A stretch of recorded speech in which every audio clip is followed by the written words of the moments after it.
Frequent flyers of Reddit, what are some tips for plane rides? I fly a few times a month. Some tips. Choose an airline and stick to it and get a credit card for miles. Being silver preferred is already so much better than being a pleb, though of course higher levels are even nicer. Earplugs in pocket always. You never know when there's a baby nearby who can't pop his ears and there's nothing a parent can do about it. More important, planes are noisy and it can be hard to sleep without. Especially for long-haul flights, check seatguru.com before choosing the seat to see if it's a good one. If you're under 26, book via statravel.com for cheaper fares. In general, vayama.com has some cheaper international fares other sites don't. And Google Flights is amazing. Try and get a seat that'll be on the left side when flying from USA to Europe. You don't want to be on the wrong side if the northern lights come out, smiley face. Won't happen in summer though, you'll just see perpetual twilight. When at all possible, namely when flying to go abroad, do not fly with an American carrier if you can possibly help it. They suck unless you're in business, and I even pay a little extra to avoid United if possible. Foreign carriers on the other hand all better baggage allowances, toys for little kids, better movies, and free booze and plenty of it. Including free liquor usually, not just wine, beer. The best ones IMO are the Arab airlines, like Emirates and Qatar Airways. Also note, the cheapest way usually to fly in, out of Europe is either with Norwegian budget airline, Icelandair, budget model but has TV screens, and you get up to a week layover in Iceland at no extra charge, and Aer Lingus i.e. Ireland. Obviously this depends a ton also on where you're coming from, but these guys have all been really worth my while to know about at various points. As a rule of thumb, one alcoholic drink in the air slams your body as hard as 3 drinks on the ground. Which is good if you have time to kill, but to always ask for water on the side. Opt for aisle seat if you have a small bladder or like to stretch your legs. I don't mind standing up if awake, but airplane sleep is so precious you get really pissed if you're woken up in the middle of it for someone's bathroom breaks. Pilot here, so that kinda counts. Here's some insider tips. This website lists the airport and airline lounge Wi-Fi passwords for most airports around the world. Enjoy the free Wi-Fi. There are 2 kinds of bags, those that get destroyed in cargo bins, and those that destroy other bags in cargo bins. Get the second kind of bag. Buy an aluminum frame Luggage Works Stealth bag, or a Travel Pro. It's what all crew members use for a reason.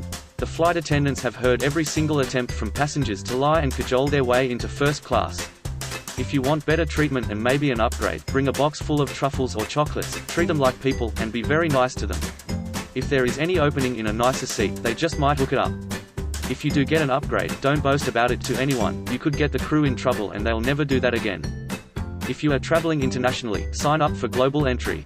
It takes about an hour to fill out all the forms and you schedule a brief interview with a TSA representative who makes sure you aren't a crazy terrorist, but after that you essentially get to skip all the customs lines after returning to the US from an international trip. Trust me, it's worth it. Use TSA pre-check when traveling domestically as well. Take a picture of where you park so that when you return from a long trip, you remember. The employee parking lot at LAX is huge and I hate wandering around looking for my car. Do a little bit of homework and research the layouts of the airports you'll be flying into, especially regarding what airline fly out of what terminals. Do this before you book tickets so you can be sure you make connecting flights. I'm LAX based, and the entire airport is divided into separate terminals. If you arrive on Frontier and need to make a connecting flight on Delta, you have to exit security, then budget about 45 minutes, if you're fast, to either walk or take a bus from the Frontier terminal to the Delta terminal, go through security again, and walk to your gate. It's amazing how many passengers flying through LAX leave 30 minutes to make a connection when they'll have to change terminals, which essentially guarantees you'll miss your flight. Just a little planning ahead will prevent things like this from happening. Bit of a morbid one, but like they teach us in flight training, dress to egress, wear non-synthetic clothing and closed-toed shoes, not flip-flops, Birkenstocks, etc. In the highly unlikely event of an accident, over 70% of all crashes are survivable. By the way, pay attention to the safety briefing. Or an evacuation, you want closed-toed shoes so you don't subject your feet to jet fuel, hydraulic fluid, debris happens to be in the immediate vicinity of the aircraft. Non-synthetic clothing will just plain burn when subjected to heat, whereas synthetic material will melt to your skin. Not exactly something you want to think about when going on a trip, but it's good to plan for the worst-case scenario. Consider leaving one ear open when wearing headphones at the airport, or turning down the volume considerably. People have missed their flights because they had their music turned up too high to hear the boarding announcements. Bring a modem with you in case of an emergency. Seriously, this isn't as much of a hack as it is common sense, but be a courteous passenger. If you have the window seat, you get a nice view and a wall to lean your head up against. Leave the shade open for takeoff and landing, but other than that keep it closed so people can sleep. If you're in the aisle seat, you get a little extra space for your outside leg and arm, and easy lavatory access. The guy in the middle seat gets both arm rests because middle seats fucking suck. If you're terrified of turbulence, don't grab onto the armrests. It'll feel worse than it actually is. Instead, put your arms right on your lap, or cross your arms over your chest. When you put your arms on the armrest during turbulence, you're connecting your body to the structure of the airplane, thus feeling the turbulence more. Airplanes are certified to pass through extremely rough patches of air, so don't be too worried about what you didn't do in life. You'll still have time for plenty of that good stuff when the plane lands. If you fly a lot, get a rewards credit card with that airline. After flying frequently for work for a couple years, I now have platinum memberships with different airlines. Which means I get free checked bags, priority boarding, access to the lounge in airports that has free food and booze. And best of all, free upgrades to first class if there are open seats. Not to mention all the free flights I've gotten from racking up points on the card. My company reimburses my flights, so I charge them to the card but get to keep all the points for personal use. Or toiletry kit in your carry-on if you bring one large enough for it. Yeah, toothbrushes, deodorant, and razors are cheap enough, but it just feels like such a waste to buy a second set of them when you get to your destination. Buy a little portable Wi-Fi router. Most TVs are fed content via an Ethernet cable on DHCP. Unplug it from the TV, plug your pre-configured router in and connect the TV into the router. Enjoy high-speed, free internet. Currently getting 30 megabytes per second in my hotel room, where the free Wi-Fi gets me about 1.2 megabytes. Make sure to pet the plane right before you get on and tell it that it is a good plane. I do that every time and the plane never crashes. Can confirm, I do that when I fly in planes and when I fly planes. Still here. If you've got a long layover, especially if you're on your own, book yourself into the lounge.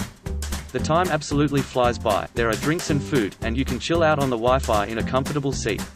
Most places will give you 3 hours, but I've never been anywhere that actually checks, unless you're really taking the piss, and it costs about £25, but it makes an arduous journey a lot less of a pain in the ass. You will lose luggage eventually. Be ready for that by having cash and essentials for overnight on your person. If the overhead bins are completely full, they'll usually check your bag free. So no need to worry about rushing the door before your group is called. Chill out, wait for your group, you'll be fine. 3. Netflix episodes can be downloaded to watch offline. Great for when there's no in-flight Wi-Fi. If you have a lot of time to kill, find the area in baggage claim where pets are reunited with their owners. It's a blast watching those dogs get out of their carriers, and they all behave differently. I fly about 30 times a year. Ask for a can of Coke instead of just a Coke. The attendants will give you an unopened 12-ounce with your cup of ice. If you really have to pee but the seatbelt sign is on, you can still get up and use the bathroom. Granted, at high risk. If you're tall like me, never get the bulkhead seat, take the seat behind it so you can stick your legs under the seat in front. If you're using a digital boarding pass, take a screenshot of it and use that. More than once I've been the idiot holding up the line because the app froze up or the web page decided to reload right when I got to the agent. On the digital boarding pass note, turn your phone's brightness all the way up.